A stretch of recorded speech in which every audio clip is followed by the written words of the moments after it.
मेरा नाम विक्की है। मैं मिडिल क्लास फैमिली से बिलोंग करता हूँ। मेरे 4 भाई थे और 2 बहनें थीं। मैं अपने सारे ही बहन भाइयों में सबसे छोटा था। मेरे घर वाले मुझसे बहुत प्यार करते थे और अब मेरे घर में मेरी शादी की बातें हो रही थी। मेरे पेरेंट्स चाहते थे कि अब वो मेरी शादी कर दें और फिर अपनी जिम्मेदारियों से फ्री हो जाएं। लेकिन मैं तो अभी कॉलेज में पढ़ रहा था। मैं इंजीनियरिंग कर रहा था। इस बार जब हमारे कॉलेज में न्यू एडमिशन हुए तो एक लड़की ने एडमिशन लिया था। एक ऐसी लड़की जो बहुत भोली भाली और बेहद खूबसूरत थी। पहली बार उससे मेरा टकराव लाइब्रेरी में हुआ था, जब मैं लाइब्रेरी में अपनी बुक पढ़ने में बहुत बिजी था और अचानक मेरी उससे टक्कर हो गई। हम दोनों की बुक्स गिर गई थी। हम दोनों बैठकर जब अपनी बुक्स उठाने लगे तो मेरी नज़रें उसकी नज़रों से टकराई थी। पहली बार मैंने इतनी सुंदर और मासूम लड़की को देखा था। वो अपनी बुक्स लेकर और मुझे सॉरी बोलकर वहाँ से चली गई थी। लेकिन तब से ही मेरी नज़र हमेशा उस पर रहती थी। सुना था कि वो अपने पूरे डिपार्टमेंट में पढ़ाई में बहुत अच्छी है। वो एक होनहार स्टूडेंट थी और मेरी जूनियर थी। मैं तो बस उसे दूर से देखता रहता था। पहली बार कोई लड़की मेरे दिल को भाई थी। वैसे तो हमारे कॉलेज में ढेर सारी लड़कियां थीं। मैं बहुत हैंडसम था। मुझ पर मेरे कॉलेज की सारी ही लड़कियां मरती थीं। अगर कोई नहीं मरती थी तो वो थी ये भोली भाली लड़की सुप्रिया। और जो लड़की मेरे पीछे हाथ धोकर पड़ी रहती थी वो लड़की थी सोनिया। सोनिया मेरे ही डिपार्टमेंट की थी। मैं उससे तंग आ गया था। मैं पढ़ाई कर रहा होता तो वो मेरे करीब में आकर बैठ जाती थी। मुझसे बातें करने की कोशिश करती थी। मुझे उससे बहुत उलझन महसूस होती थी, क्योंकि कुछ ऐसी लड़कियां होती हैं जो ज़बरदस्ती लड़कों के पीछे पड़ने की कोशिश करती हैं। मैं तो वैसे भी हर लड़की का क्रश था, मगर मैं सिर्फ लड़कियों से दोस्ती की हद तक ही बात करता था। मेरा किसी से प्यार मोहब्बत वाला कोई सीन नहीं था। कभी कभी जब मैं अपने दोस्तों के बीच बैठा होता तो सोनिया ज़बरदस्ती आकर मेरे कंधे पर हाथ रखकर खड़ी हो जाती थी। मैं उसके हाथ को कंधे से झटक दिया करता था। मैंने उसे कई बार समझाया था कि मेरे करीब आने की कोशिश मत किया करो। मुझे इस तरह की गलत हरकतें बिल्कुल भी पसंद नहीं है। वो मुझसे कहती कि आखिर मुझ में कमी क्या है। मैं इस कॉलेज की अमीर लड़कियों में से एक हूँ और सबसे ज़्यादा खूबसूरत भी हूँ। उसकी इस बात पर मैं उसकी हंसी बनाया करता था कि अगर तुम खूबसूरत हो तो फिर खूबसूरत लड़कियों को क्या कहा जाएगा। वैसे तो वो खूबसूरत थी भी, लेकिन उसकी खूबसूरती सिर्फ दिखावे की थी। वो ढेर सारा मेकअप लगाकर आया करती थी। फिलहाल मुझे तंग करने में वो किसी तरह की कोई कमी नहीं छोड़ती थी। वो जो चाहती थी, मेरे दिल में उसके लिए ऐसी कोई भी फीलिंग नहीं थी। उस दिन जब मैं घर आया तो मैंने देखा कि मेरे घर में ढेर सारे मेहमान थे। ये ढेर सारे मेहमान मेरे अपने ही थे। मेरे भैया भाभी, मेरी दोनों बहनें और उनके बच्चे। मेरे सभी भैया भाभी अलग अलग घर में रहते थे। मैं जैसे ही घर के अंदर दाखिल हुआ तो सब लोग एक साथ कहने लगे कि हम तुम्हारा ही इंतज़ार कर रहे थे। मुझे सबने अपने साथ बैठा लिया और घेर कर कहने लगे कि हम आज तुम्हारे लिए लड़की देख कर आए हैं। लड़की बहुत ही सुंदर, मासूम और भोली भाली है। बेचारी के माता पिता नहीं है, अपने भाई भाभी के साथ रहती है। उस लड़की के अंदर बिल्कुल भी बनावटीपन नहीं था। जैसे आजकल की लड़कियां 16 सिंगार करके बैठ जाती है, वो ऐसी बिल्कुल भी नहीं थी। वो जैसे हुलिये में थी उसी तरह से हमारे सामने आ गई थी। उसकी सादगी हमें बहुत पसंद आई। भाई, हमें तो लड़की बहुत पसंद है। हम उसकी फ़ोटो भी लेकर आ गए हैं। तुम भी पसंद कर लो और हमें अपनी मर्जी बता दो, ताकि हम लड़की वालों को जवाब दे सकें। आज काफ़ी समय के बाद मेरे घर की सभी औरतों को एक साथ एक ही लड़की पसंद आई थी। मेरे घर में मेरी भाभियाँ थीं, 2 बहनें थीं और मेरी माँ थी। इतनी सारी औरतें एक साथ अगर किसी लड़की को देखने जाती तो किसी को लड़की पसंद आती तो किसी को लड़की नहीं पसंद आती थी। लेकिन आज फाइनली सभी को लड़की पसंद आ गई थी। मुझे जब लड़की का फोटो दिखाया गया तो मैं देखकर शॉक्ड रह गया था और मैंने फौरन ही इस रिश्ते के लिए हाँ कर दी थी, क्योंकि ये लड़की कोई और नहीं बल्कि सुप्रिया थी। इसका मतलब ये था कि मेरे घर वाले आज सुप्रिया के घर गए थे। सुप्रिया को तो मैं भी मन ही मन पसंद करता था। मैंने जब हाँ कर दी तो मेरे घर में खुशी की लहर दौड़ उठी थी और इस तरह मेरा रिश्ता सुप्रिया के साथ तय हो गया था। 2 दिन तक तो हमारी यूनिवर्सिटी बंद रही थी, लेकिन अगले दिन जब मैं यूनिवर्सिटी गया तो आज सुप्रिया को देखकर मुझे उसमें एक अपनापन सा नजर आने लगा था। मैंने देखा था कि वो पूरी यूनिवर्सिटी में किसी से बात नहीं करती थी। 1-2 लड़कियां ही थी जो उसकी पक्की सहेली थी और वो ज़्यादातर उनके साथ ही रहती थी। हालांकि हमारी यूनिवर्सिटी में बहुत सारे ऐसे लड़के लड़कियां हैं जो आपस में बातें करते हुए देखे जाते हैं, जिनमें फ्रेंडशिप भी बहुत पक्की है, लेकिन सुप्रिया ऐसी नहीं थी। अब जब मेरा उसके साथ रिश्ता तय हो ही गया था तो वो भी ये बात जानती होगी, इसलिए मुझे उससे अब बात करने में कोई झिझक महसूस नहीं हो रही थी। वो कुछ कदमों की दूरी पर मेरे सामने अपनी सहेलियों के साथ खड़ी हुई थी। इधर मैं अकेला अभी उसको गौर गौर से देख रहा था और सोच रहा था कि मैं उससे बात करने की शुरुआत किस तरह से करूं।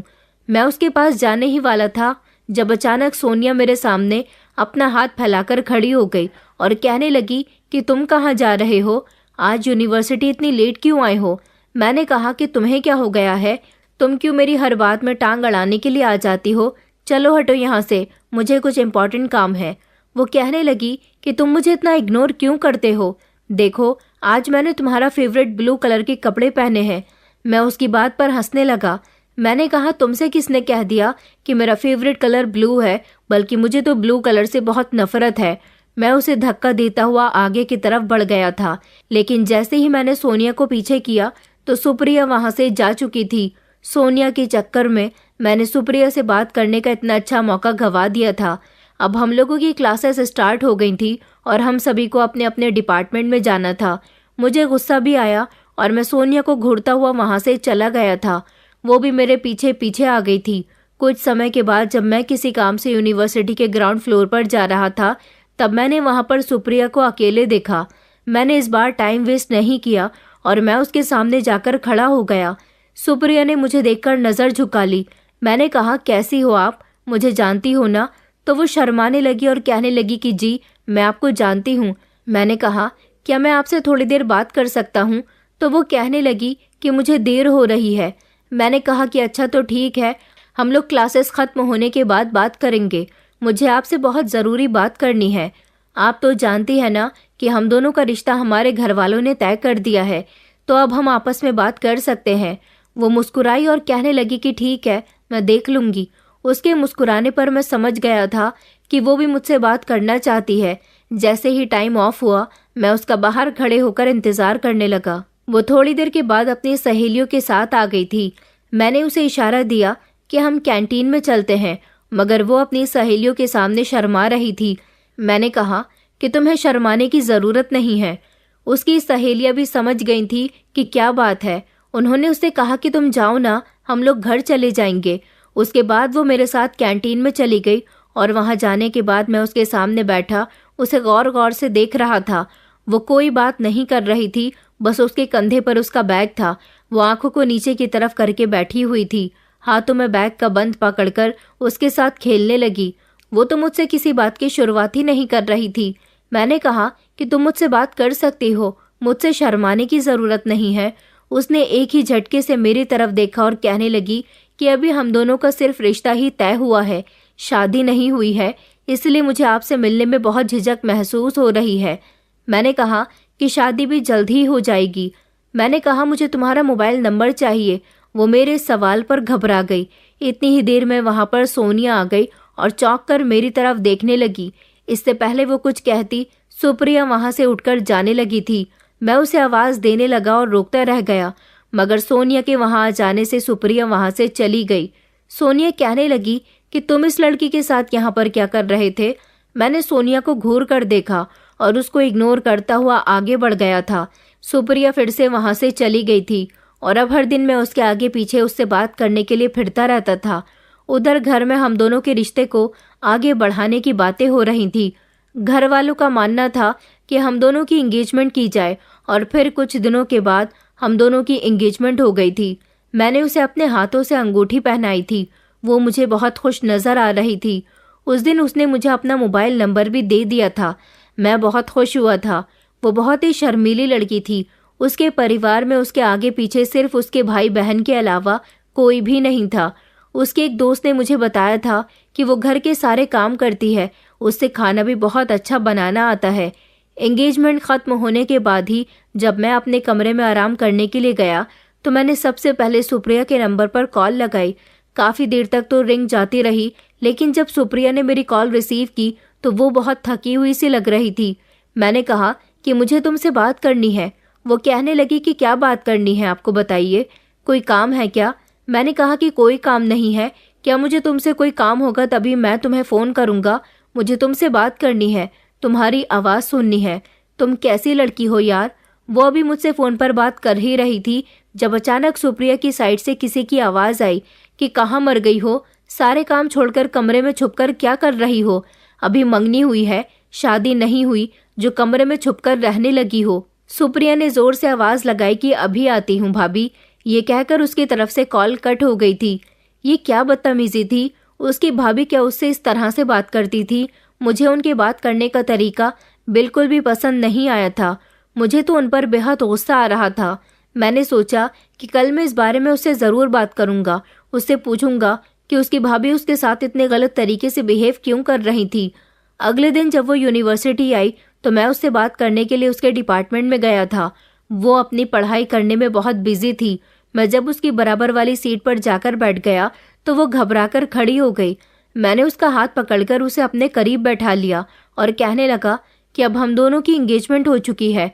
अब तुम्हें मुझसे इतना घबराने की ज़रूरत नहीं है। तुम खुलेआम यहाँ मुझसे बात कर सकती हो। इतनी ही देर में मेरे सामने सोनिया आ गई थी। सोनिया कहने लगी कि तुम यहाँ पर क्या कर रहे हो? मैं तुम्हें हर जगह ढूंढ कर आ गई हूँ।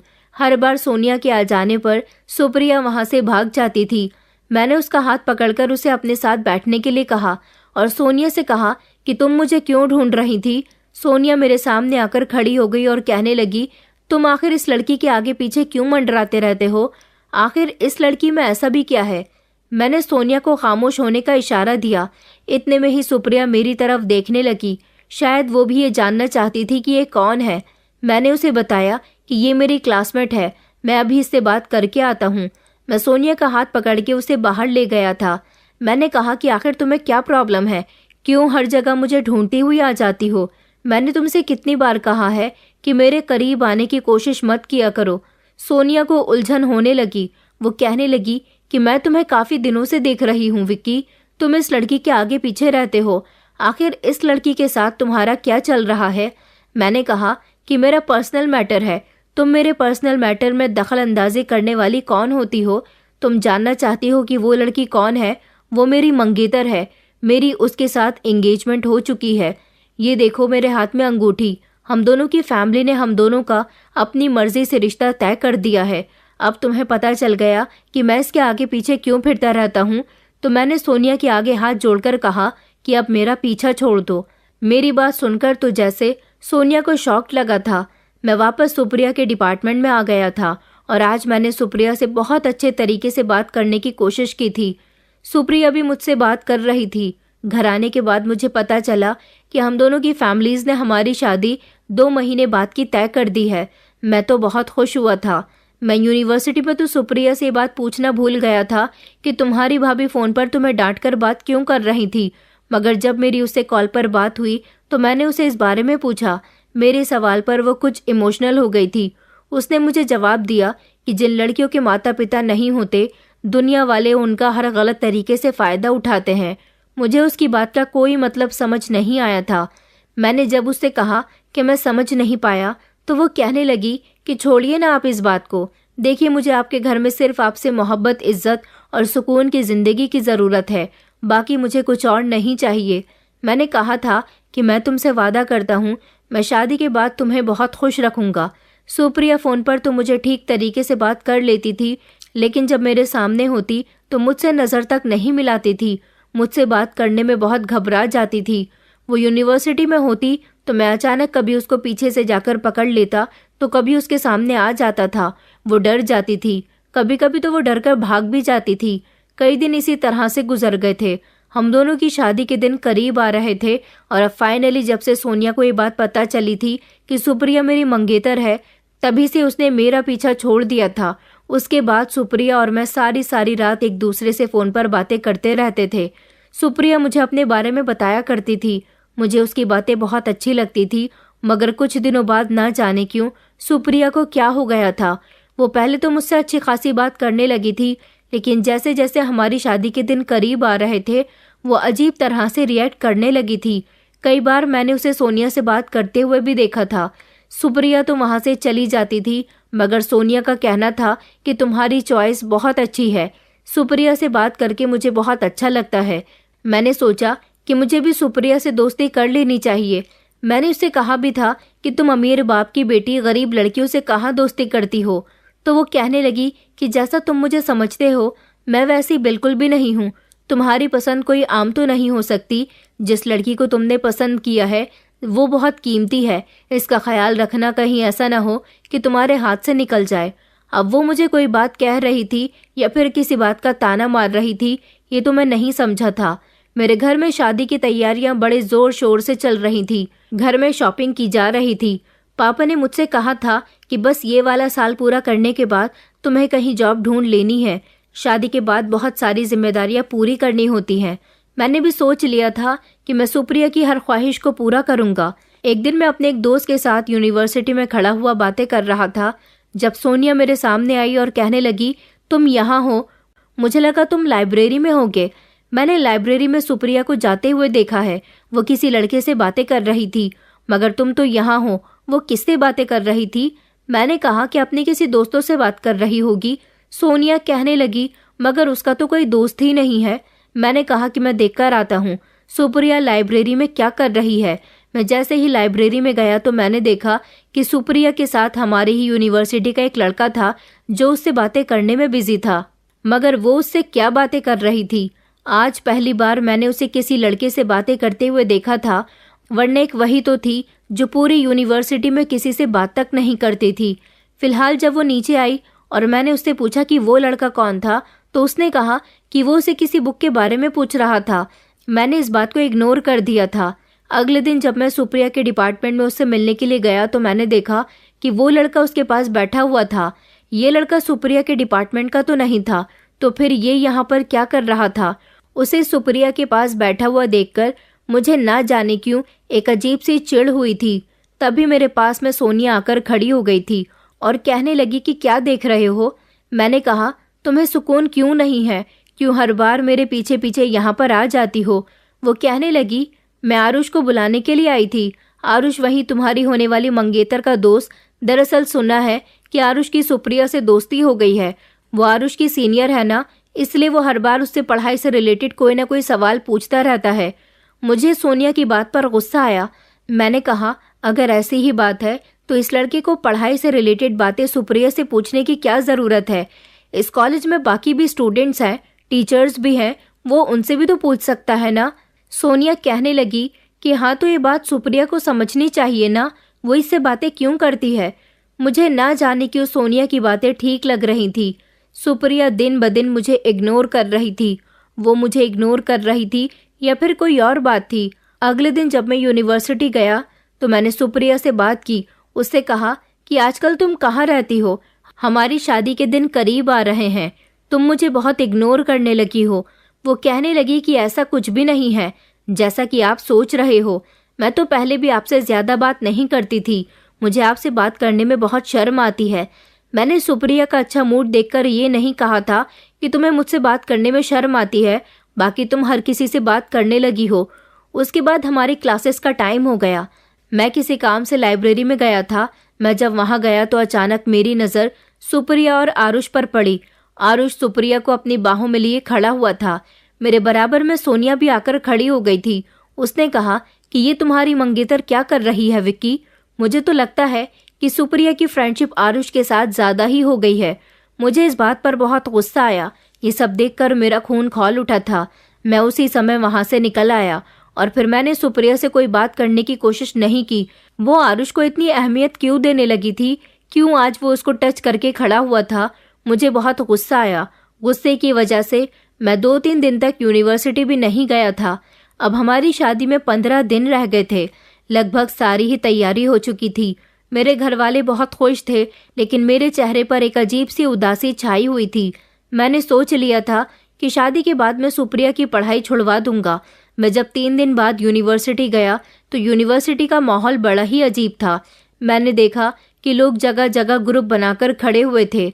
अजीब बात थी, लोग दीवारों में ना जाने क्या तलाश कर रहे थे। यही सब देखने के लिए जैसे ही मैं सबको हटाते हुए आगे की तरफ पहुंचा और मेरी नज़र उस दीवार पर पड़ी तो मेरे होश उड़ गए थे। फिर मैं दूसरी तरफ गया और फिर तीसरी तरफ, तो लगभग सब तरफ एक ही जैसे पोस्टर्स लगे हुए थे। इन सबको देखकर मुझे बेहद शर्मिंदगी महसूस हो रही थी। मैंने तो शर्म से अपनी आंखें झुका ली थी और उनको देखकर मुझे बहुत गुस्सा आ रहा था। यूनिवर्सिटी के लगभग सारे ही स्टूडेंट तरह तरह की बातें कर रहे थे। मैं उसी समय सुप्रिया के डिपार्टमेंट में उससे बात करने के लिए चला गया। वहां जाकर देखा तो वहां भी कुछ इसी तरह के पोस्टर्स लगे हुए थे। ये पोस्टर सुप्रिया के थे और सारे लड़के लड़कियां उसकी मजाक बना रहे थे। वो एक तरफ खड़ी हुई रो रही थी। ये उसके गंदे पोस्टर्स थे। इस पर वो गलत तरीके के कपड़े पहने हुई थी। वो एक तरफ खड़ी हुई रो रही थी। मैं उसके करीब गया और कहने लगा कि ये सब क्या है। तो वो कहने लगी कि मैं नहीं जानती ये सब क्या है, ये सब किसने किया, मुझे कुछ नहीं पता। मैंने कहा कि इतना सब कुछ हो गया और तुम अनजान बन रही हो, आखिर ये सब चल क्या रहा है। वो कहने लगी कि मैंने तुमसे कहा ना विक्की, मुझे कुछ नहीं पता, किसी ने मुझे फंसाने की कोशिश की है। मैंने कहा कि अच्छा, तुम्हें भला कौन फंसाएगा, तुम तो हमारी यूनिवर्सिटी की बहुत सीधी लड़की हो ना, तुम्हारी ऐसी हरकतें हैं। वो कहने लगी, ये आप क्या कह रहे हो, आप तो मुझे अच्छी तरह से जानते हो ना, मैं ऐसी वैसी बिल्कुल भी नहीं हूँ। मैंने कहा नहीं, मैं तो तुम्हें नहीं जानता। मेरा जिस दिन से तुमसे रिश्ता तय हुआ है उस दिन से मैंने तुमसे बात करनी शुरू की है, तो मैं तुम्हें कैसे जान सकता हूँ। तभी आरुष मेरे करीब आकर खड़ा हो गया और सुप्रिया से कहने लगा कि सुप्रिया, ये सब क्या है, क्या तुम ऐसे कपड़े पहनती हो, तुम इस तरह की घटिया लड़की हो, मुझे तुमसे ऐसी उम्मीद नहीं थी। सोनिया कहने लगी कि सुप्रिया, आरुष बिल्कुल ठीक कह रहा है, तुम तो बहुत अच्छी लड़की थी और तो और तुम्हारा तो विकी के साथ रिश्ता भी तय है और तुम ऐसे समय में भी ऐसी हरकतें करती फिर रही हो। जब ये बात आरुष ने सुनी तो उसने चौंक कर कहा, क्या तुम्हारा विक्की के साथ रिश्ता तय है? इस बात से क्या मतलब है? तुम तो पिछले एक हफ्ते से मेरे साथ मोहब्बत के वादे कर रही हो, चोरी चुपके मुझसे बातें करती हो।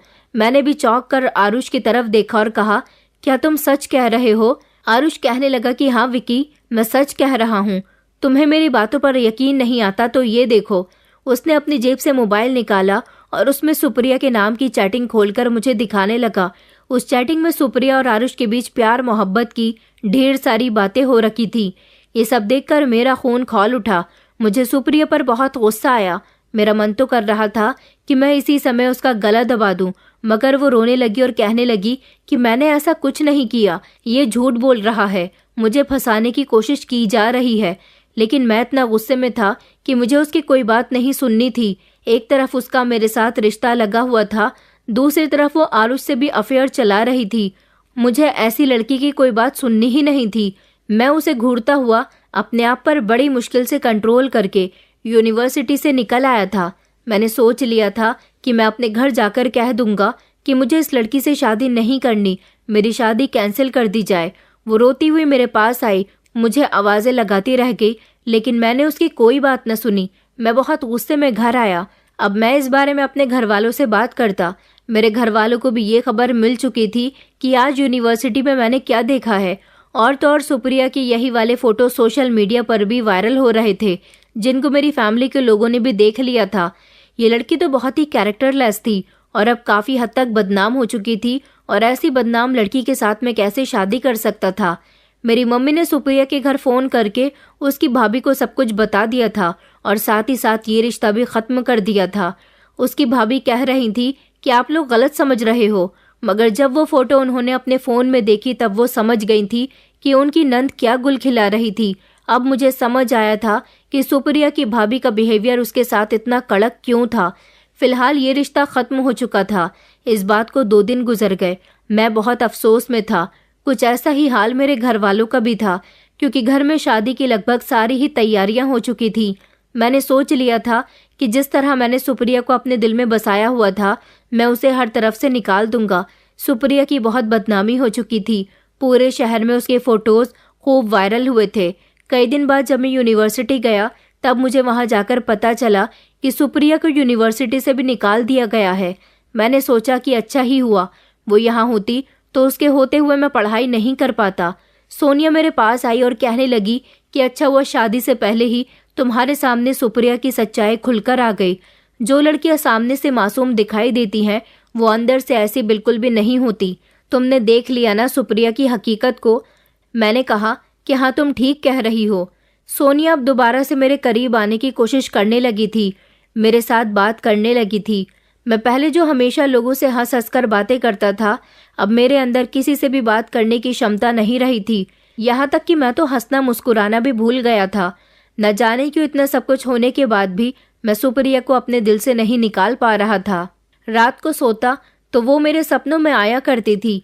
मैंने काफ़ी कोशिश की कि सुप्रिया मेरे लिए ठीक नहीं थी, वो एक कैरेक्टरलेस लड़की थी। फिर भी मेरा दिल ये बात मानने के लिए तैयार नहीं था।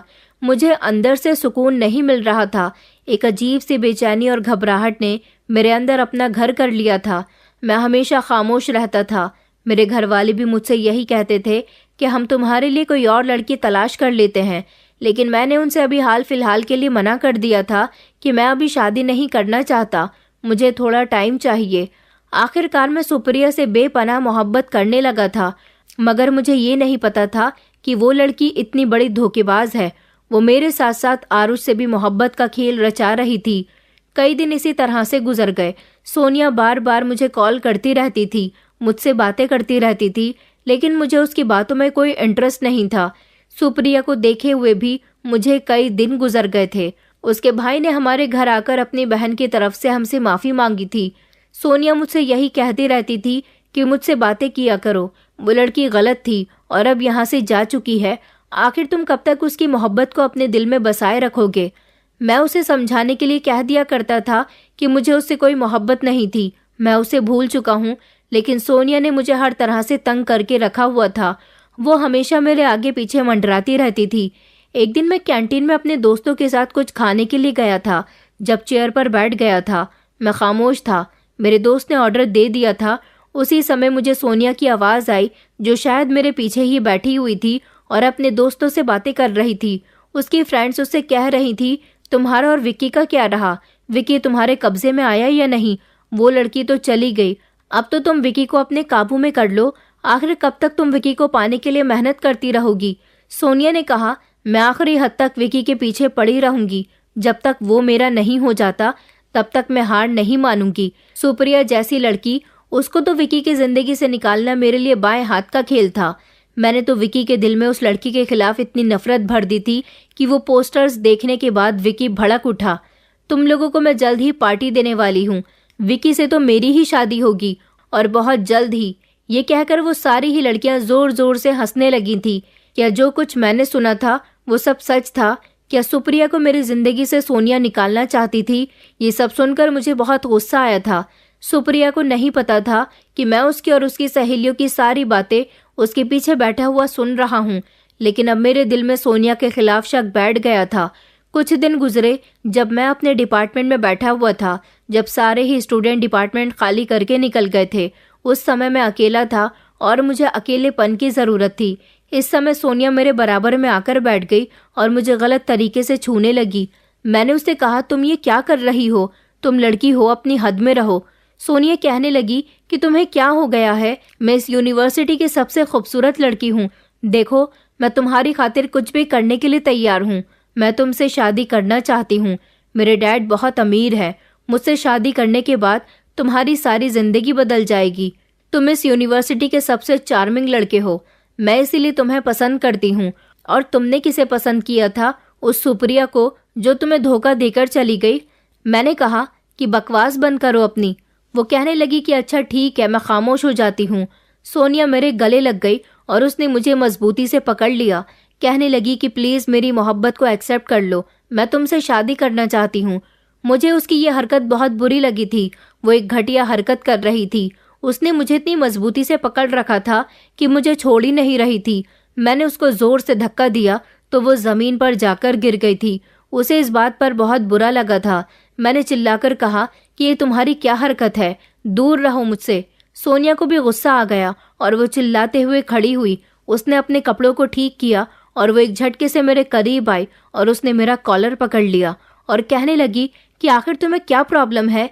मैं ना जाने कब से तुम्हारे पीछे पड़ी हुई हूँ, तुमसे शादी करना चाहती हूँ। मैं एक ऐसी लड़की हूँ जिसके लिए इस यूनिवर्सिटी का हर लड़का मरता है। तुम अपने आप को न जाने क्या समझते हो? तुम्हारी खातिर मैंने क्या कुछ नहीं किया। उस बेवकूफ़ लड़की को तुमसे अलग करने में मैंने बहुत मेहनत की है। अब मैं तुम्हें इतनी आसानी से नहीं छोड़ूंगी। मैंने उसी समय सोनिया को घूर कर देखा। मैंने कहा, क्या मतलब है तुम्हारा? तुमने सुप्रिया को मुझसे अलग करने में क्या मेहनत की है? मेरी बात सुनकर सोनिया खामोश हो गई थी। वो कहने लगी कि कुछ नहीं। अब की बार मैंने उससे अपना कॉलर छुड़ाया और उसको कंधे से मजबूती से पकड़ा और उसे झिड़क कर कहा कि बताओ, तुम क्या कहना चाहती हो? वो कहने लगी कि नहीं, मैं कुछ नहीं कहना चाहती। मैंने कहा कि मैं सब जानता हूँ, सच क्या है। अब जल्दी से मुझे बता दो, वरना अच्छा नहीं होगा, क्योंकि मैं आधी सच्चाई तो पहले ही सुन चुका हूँ और बाकी की अब तुम्हारे मुंह से सुनना चाहता हूँ। बताओ, तुमने सुप्रिया के साथ क्या किया है? मैंने जब जोर से चिल्लाकर उसे दोबारा यही सवाल किया तो वो डर गई और कांपने लगी। आज उसने पहली बार अपनी आंखों के सामने मेरा गुस्सा देखा था। उसे लगता था कि कहीं आज मेरे हाथों से उसकी जान न चली जाए। वो बहुत डर रही थी। जब मैं दोबारा से चिल्लाया तो उसने कहा कि मुझे माफ कर दो विक्की, मैं नहीं चाहती थी कि तुम्हारी शादी सुप्रिया के साथ हो। मुझे तुम्हारे साथ तो वो बिल्कुल भी पसंद नहीं थी। मैं उससे तुम्हें दूर करना चाहती थी, इसलिए मैंने आरुष को पैसे दिए कि वो सुप्रिया को अपने प्यार के जाल में फंसाए, मगर सुप्रिया उसे घास तक नहीं डालती थी। आरुष ने उससे नजदीकी बढ़ानी शुरू कर दी। वो बार बार उससे बात करने के लिए जाता था और ऐसे मोमेंट पर जब वो दोनों एक दूसरे के करीब हुए तो तुमने उन दोनों को देख लिया। उस दिन मैंने लाइब्रेरी के फर्श पर खामोशी से तेल डाल दिया था। मैं जानती थी कि दिन में एक बार सुप्रिया लाइब्रेरी जरूर जाती है और जब सुप्रिया के जाने का टाइम हुआ तो मैंने अपना काम कर दिया था। सुप्रिया का पैर फिसला तो आरुष ने उसे थाम लिया। उसी समय तुमने आरुष और सुप्रिया को देख लिया। तुम्हें गुस्सा आया। अगले दिन मैंने खामोशी से सुप्रिया का मोबाइल आरुष के जरिए चोरी करवा लिया। आरुष उससे मीठी मीठी बातें किया करता था, सुप्रिया से दोस्ती बढ़ा रहा था। उसके सामने ऐसा बनता था जैसे उसे मदद की बहुत ज़रूरत है, इसलिए सुप्रिया पढ़ाई में उसकी मदद कर दिया करती थी। वो उससे पढ़ाई की बातें ही बताया करती थी, लेकिन तुम्हें लगता था कि वो दोनों धीरे धीरे क्लोज आ रहे हैं। कुछ मैंने भी तुम्हारे दिलो दिमाग में इसी तरह की बातें डाल दी थी। जब हमने सुप्रिया का मोबाइल चोरी कर लिया तो उसके फ़ोन से सारी फ़ोटोज़ लेकर उन फोटोज़ को गलत तरीके से एडिट करके उन्हें पूरी यूनिवर्सिटी में लगवा दिया। और उससे मैंने ही कहा था कि वो तुम्हारे सामने सुप्रिया और अपने अफेयर के बारे में झूठ बोले। उसने तुम्हें जो चैटिंग दिखाई थी वो चैटिंग भी सुप्रिया का फ़ोन गायब करने के बाद आरुष ने ही की थी। तुम उन फोटोज़ की वजह से गुस्से में तो थे ही, लेकिन जब तुमने आरुष की बात सुनी तो तुम और ज़्यादा भड़क गए। हमने सुप्रिया पर गलत इल्ज़ाम लगाया था। सोनिया की बात सुनकर मुझे बहुत गुस्सा आया था। मुझे यकीन नहीं हो रहा था कि मैंने क्या कर दिया। एक बेगुनाह लड़की पर इतने इल्ज़ाम लगा दिए और उसे छोड़ भी दिया। मेरा मन तो कर रहा था कि मैं सोनिया का गला दबाकर उसे जान से मार दूं, मगर वो लड़की थी। उसकी जगह अगर मेरे सामने कोई लड़का खड़ा हुआ होता तो मैं उसका मुंह तोड़ देता। मैंने सोनिया से कहा कि आज के बाद मुझे अपनी शक्ल मत दिखाना, और अगर तुम मेरे सामने आ गई तो मैं तुम्हें जान से मार दूंगा। मैं उसे धमकी देकर वहां से निकल आया था। मुझे आरुष पर बहुत गुस्सा आ रहा था।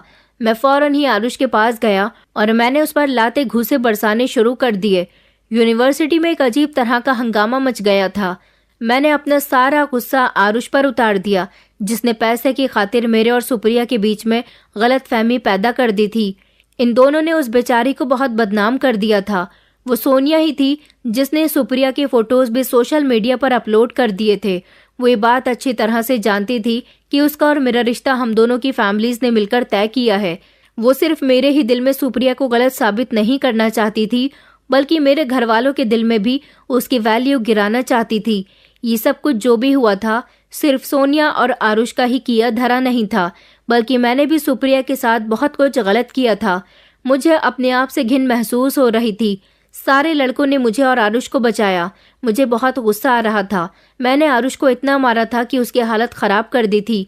यूनिवर्सिटी के प्रिंसिपल ने मुझे जब अपने पास बुलाया और कहने लगे कि किस बात का हंगामा है, तो मैंने प्रिंसिपल को सब कुछ साफ साफ बता दिया। मैंने कहा कि वो बेगुनाह लड़की थी, उसको बदनाम करने के साथ साथ फंसाया भी गया था। प्रिंसिपल ने कहा कि अब उस लड़की को यूनिवर्सिटी से निकाल दिया गया है। तुम लोगों को ये लड़ाई झगड़ा यूनिवर्सिटी के बाहर जाकर करना चाहिए। अगर अब कोई गुंडागर्दी करने की कोशिश की तो तुम लोगों को भी यूनिवर्सिटी से निकाल दिया जाएगा। उस दिन मैं सब कुछ बर्दाश्त करके जैसे ही यूनिवर्सिटी से बाहर निकला तो फौरन ही मैं सबसे पहले सुप्रिया के घर पहुंचा था। वहां जाने के बाद मैंने उसके घर का दरवाज़ा बजाया। घर का दरवाज़ा उसकी भाभी ने खोला था। मैंने उनसे कहा कि मुझे सुप्रिया से मिलना है। वो मुझे देखकर चौंक गई और कहने लगी कि क्यों, तुम्हें उससे क्यों मिलना है, क्या काम है? मैंने कहा कि आप प्लीज़ उसे बुला दीजिए, मुझे उससे ज़रूरी बात करनी है। वो कहने लगी कि वो कल मुही तो यहाँ से चली गई है, वो यहाँ पर नहीं है। और तुम यहाँ पर क्यों आए हो? तुमने तो शादी से इनकार कर दिया था ना, अब तुम्हारा उससे क्या मतलब है? मैंने कहा कि देखिए, मुझसे बहुत बड़ी गलती हो गई थी। सुप्रिया को हमारे कॉलेज के एक लड़के और लड़की ने मिलकर फंसाया था, उसका फ़ोन चोरी कर लिया था और उसके फ़ोन से वो फ़ोटो एडिट करके उनको कॉलेज में लगवाया और सोशल मीडिया पर वायरल भी उन्होंने ही किया था। इसमें सुप्रिया की कोई गलती नहीं है। मेरी बात सुनकर उसकी भाभी को भी एक ज़ोरदार झटका लगा था। उन्होंने कहा, मगर वो यहाँ पर नहीं है। उस दिन जब वो कॉलेज से यहाँ आई थी तो उसके भैया और मैं उस पर बरस पड़े थे। वो बहुत रो रही थी। हमने उसे ढेर सारी बातें सुनाई और उसे घर से बाहर निकाल दिया था। मैंने कहा, क्या आप लोगों ने उसे घर से बाहर निकाल दिया? मगर वो कहाँ गई? आपने उसे ढूंढने की भी कोशिश नहीं की?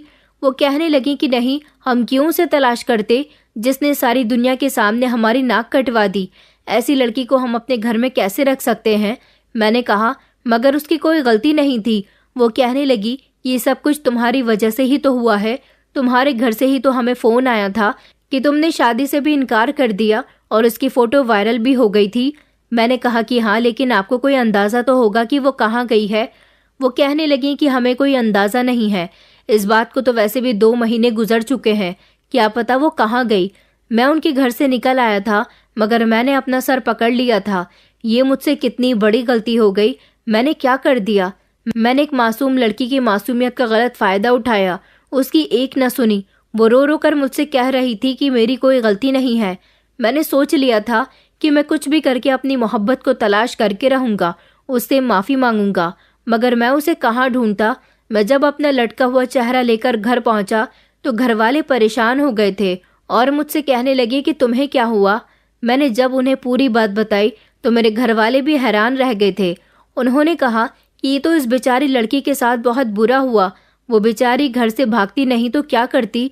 जब घर में भी उसकी इज्जत नहीं थी तो उसे कहीं ना कहीं तो जाना ही था। मैंने सोच लिया था कि मैं सुप्रिया को तलाश करके ही रहूंगा, इसलिए मैं अपने दोस्तों को लेकर उसे हर तरफ ढूंढने के लिए निकल गया था।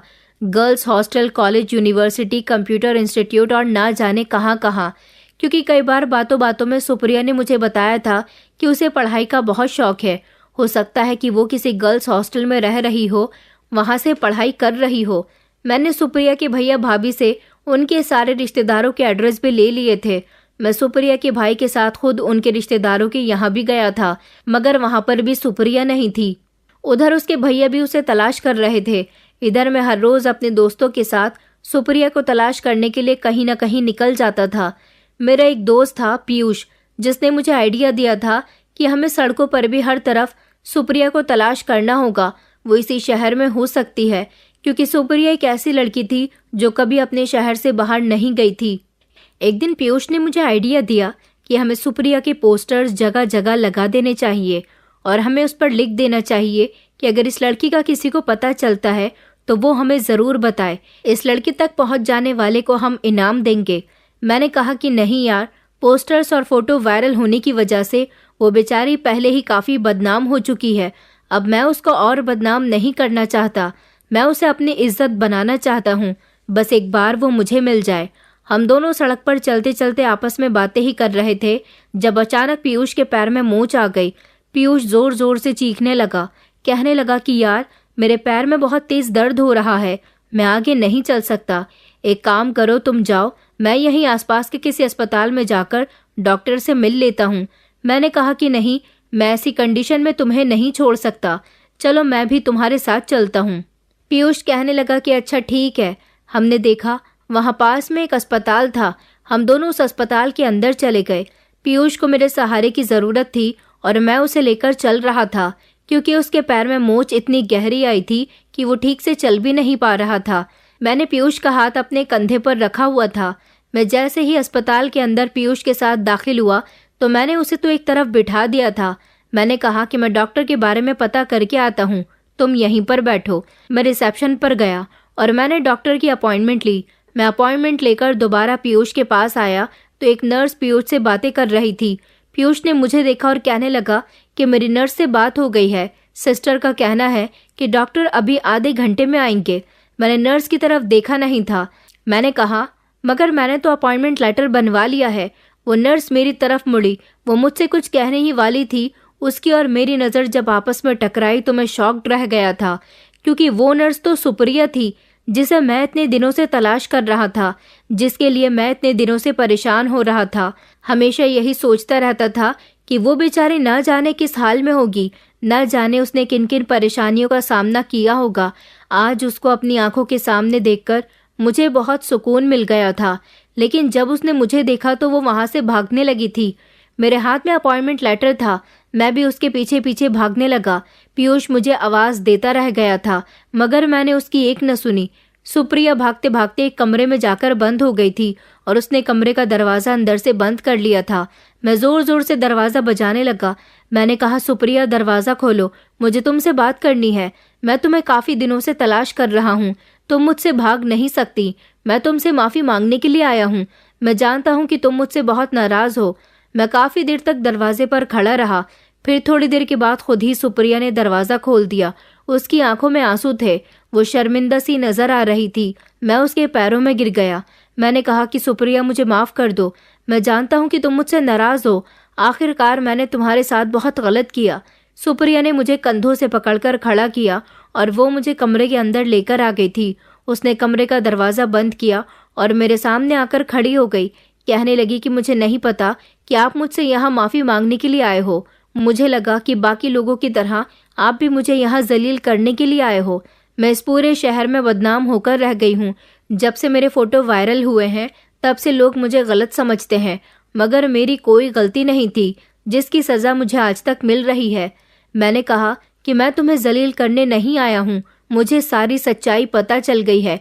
तुम्हारे साथ ये सब कुछ आरुष और सोनिया ने किया था। सोनिया ने आरुष को पैसे देकर ये सब कुछ करवाया था, लेकिन मेरी गलती इतनी है कि मैंने तुम्हारी बात सुने बिना ही उनकी बातों पर यकीन कर लिया। प्लीज सुप्रिया, मुझे माफ कर दो। तुम्हें नहीं पता, जब से मुझे सच्चाई पता चली है मैं कितनी तकलीफ से गुजर रहा हूँ। हर तरफ तुम्हें तलाश कर रहा हूँ। तुम्हारे भैया भी तुम्हें तलाश करने में मेरी मदद कर रहे हैं, क्योंकि मैंने तुम्हारी सच्चाई उन्हें भी बता दी। और तुम यहाँ इस अस्पताल में क्या कर रही हो और तुम कैसे आई यहाँ पर? वो रोते हुए कहने लगी कि मैं भले ही अपने भैया भाभी के साथ उस घर में रहती थी, मगर मेरी उस घर में कोई अहमियत नहीं थी। भैया मुझसे प्यार करते थे, लेकिन भाभी मुझे उस घर से निकालना चाहती थी, इसलिए मेरी पढ़ाई पूरी हुए बिना ही भाभी ने भैया के दिमाग में डाल दिया था कि वो मेरी जल्द से जल्द शादी करवा दे। मेरा रिश्ता तुम्हारे साथ तय हो गया। आरुष मुझसे बात करने की कोशिश करता था। आरुष मुझसे ऐसे मदद मांगता था जैसे उसे मेरी मदद की बहुत ज़रूरत है। मैं सिर्फ उसकी क्लासमेट होने के नाते उसकी पढ़ाई में मदद कर दिया करती थी, लेकिन मुझे ये नहीं पता था कि सोनिया और आरुष मिलकर मुझे इस प्लान में फंसा रहे हैं। एक दिन मेरे बैग से मेरा मोबाइल गायब हो गया। मैं तुमसे बात करना चाहती थी। मैंने भाभी का फ़ोन उठाया तो भाभी ने अपना मोबाइल छीन लिया और मुझसे मेरे मोबाइल के बारे में पूछने लगी। वो मोबाइल बहुत महंगा था। मैंने उन्हें नहीं बताया कि मेरा मोबाइल गायब हो गया।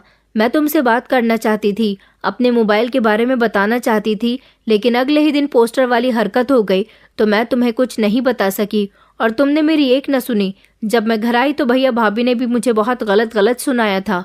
उन्होंने कहा था कि तुम हमारे घर से निकल जाओ, तुम्हारी इस घर में कोई ज़रूरत नहीं है। हम तुम जैसी कैरेक्टरलेस लड़की को अब अपने घर में नहीं रखेंगे। मैंने वहाँ भी अपनी बेगुनाही के बहुत सबूत दिए, मगर किसी ने मेरी एक न सुनी। मैं उस दिन रोती हुई घर से निकल आई थी। मुझे नहीं पता था कि मैं सड़क पर चल रही हूँ तो कहाँ जा रही हूँ। अचानक मेरी टक्कर एक गाड़ी से हो गई और फिर मैं बेहोश हो गई। गाड़ी की मालकिन एक औरत थी। वो औरत मुझे अस्पताल में एडमिट करवाकर वहाँ से चली गई। जब मुझे होश आया तो अस्पताल वालों ने मुझसे मेरी पहचान पूछी। उन्होंने कहा कि जो औरत तुम्हें यहाँ छोड़ कर गई थी वो तुम्हारे अस्पताल के सारे बिल पे कर गई है। तुम यहाँ से जा सकती हो। अस्पताल से तो मुझे डिस्चार्ज कर दिया गया था, लेकिन मैं ये सोच रही थी कि मैं वापस कहाँ जाऊँ। तुम्हारे पास आती तो तुम मुझे कभी एक्सेप्ट न करते, क्योंकि तुम बहुत गुस्से में थे, और भैया भाभी के पास जाती तो पहले ही वो लोग मुझे काफ़ी जलील कर चुके थे। वो मुझे और ज़्यादा जलील करते। मैं पूरे शहर में इतनी बदनाम हो चुकी थी कि कोई भी मेरी मदद करने के लिए तैयार नहीं होता। इसलिए मैंने इस अस्पताल में ही नर्स की नौकरी करनी शुरू कर दी। मैंने सोचा कि मैं यहीं पर नाइट ड्यूटी और डे ड्यूटी कर लिया करूँगी। इस तरह यहाँ मुझे रहने की जगह भी मिल जाएगी, मैं महफूज भी रहूँगी और यहाँ नौकरी भी करती रहूँगी। अस्पताल वालों ने मुझे नर्स की नौकरी दे दी और इस तरह मैं यहाँ पर रहती रही। आज जब मैंने तुम्हें अपनी आंखों के सामने देखा तो मेरे सामने 3 महीने पहले वाला वही नज़ारा घूमने लगा।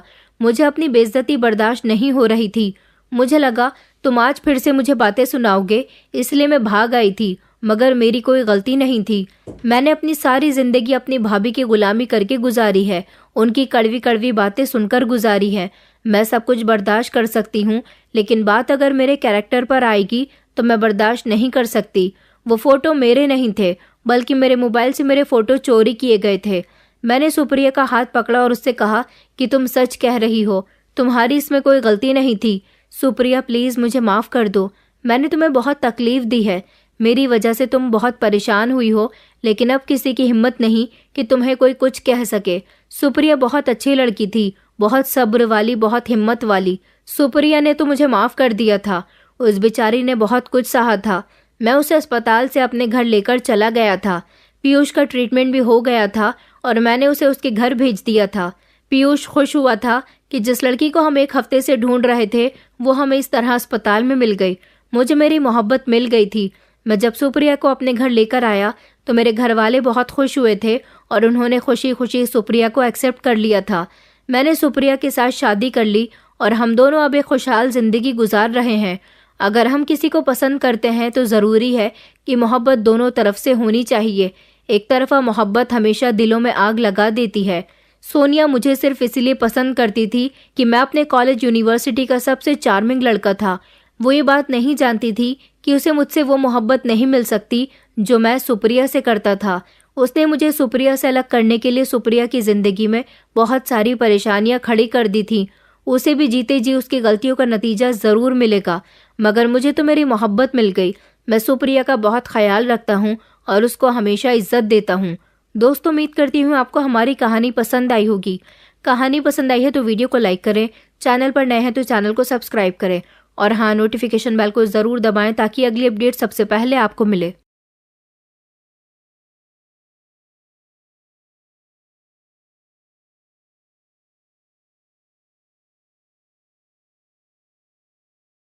मेरे जेठ 42 साल के हो चुके थे, लेकिन फिर भी वह कुंवारे थे। मुझे और मेरे पति को और हमको एक साथ देखकर जेठ जी हमेशा तड़पते रहते थे। जब भी मेरा पति कहीं बाहर जाता तो मौका पाकर भाई साहब मुझे अपने कमरे में बुला लेते या फिर देर रात तक मेरे कमरे में आ जाते। एक बार भाई साहब ऑफिस से देर रात घर आए, आते ही वह अपने कमरे में जाकर कंबल ओढ़कर सो गए। तब उनकी सेवा करने के लिए मैं उनके कमरे में गई।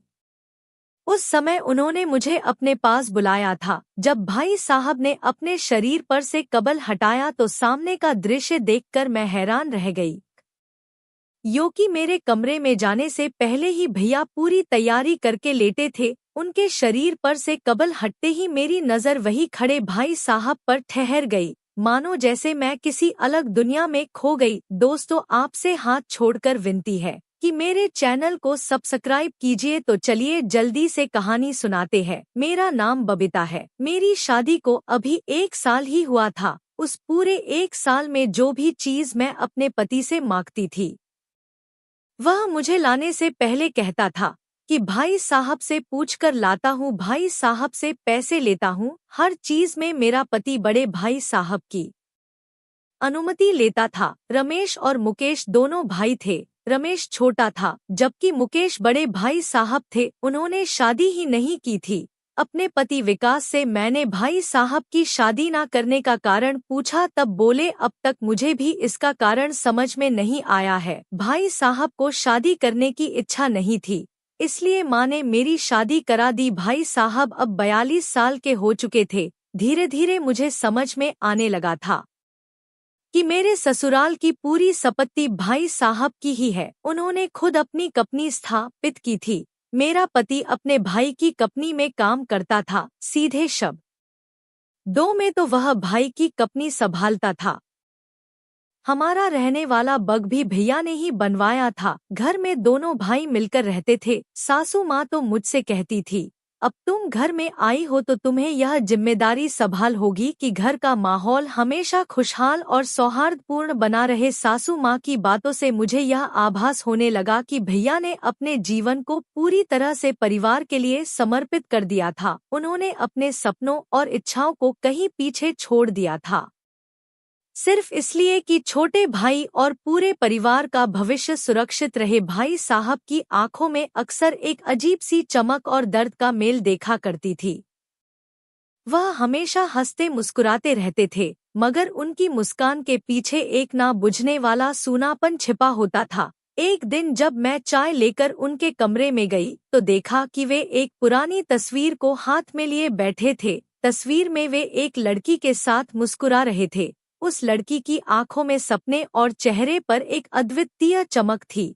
मैंने साहस जुटाकर पूछा, भाई साहब यह कौन है? कुछ क्षण के लिए कमरे में खामोशी छा गई। उन्होंने गहरी सांस ली और कहा, यह राधिका है, मेरे अतीत की सबसे खूबसूरत कहानी। उनकी आवाज में दर्द और प्यार का एक अनोखा मिश्रण था। मुझे समझ में आने लगा कि भाई साहब ने अपना दिल कभी किसी को सौंपा था, पर किसी कारणवश वह प्रेम कहानी अधूरी रह गई। क्या आप मुझे उसकी कहानी सुनाएंगे?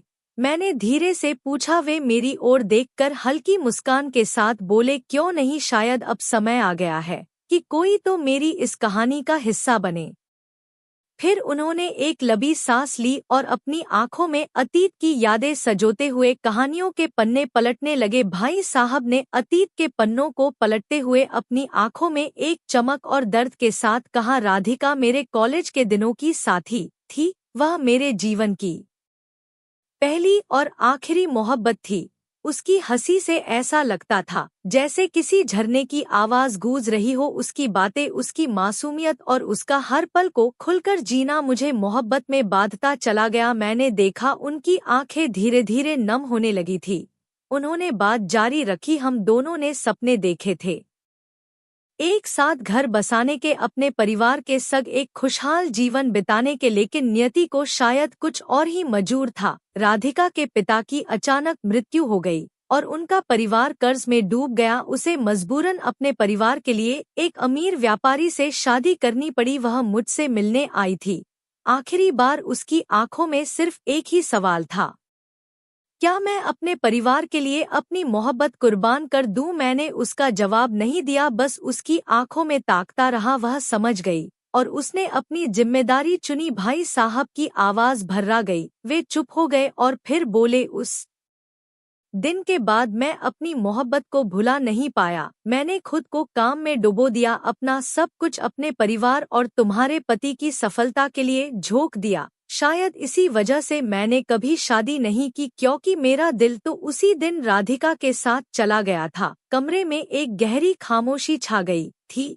मेरे दिल में भाई साहब के लिए सम्मान और भी बढ़ गया। उनकी त्याग और मोहब्बत की कहानी ने मेरे हृदय को छू लिया। मुझे समझ में आ गया कि उनके हर हंसी के पीछे एक दर्द छिपा था, एक अधूरी कहानी जिसने उन्हें कभी खुद के लिए जीने नहीं दिया। मैंने उनके कंधे पर हाथ रखा और कहा, भाई साहब आपकी कहानी अधूरी नहीं है। यह प्रेम का वह अध्याय है जिसने आपके व्यक्तित्व को इतना महान बना दिया। आप आज भी उसी प्यार के साथ जी रहे हैं और यही आपकी सच्ची ताकत है। उन्होंने मेरी ओर देखा और हल्की मुस्कान के साथ बोले, शायद तुम ठीक कह रही हो, लेकिन राधिका की यादें मेरे जीवन का वह हिस्सा है जिन्हें मैं कभी नहीं छोड़ सकता। वह मेरे दिल का एक अटूट हिस्सा है। उस रात पहली बार मैंने महसूस किया कि भाई साहब के चेहरे पर शांति और सुकून की झलक थी।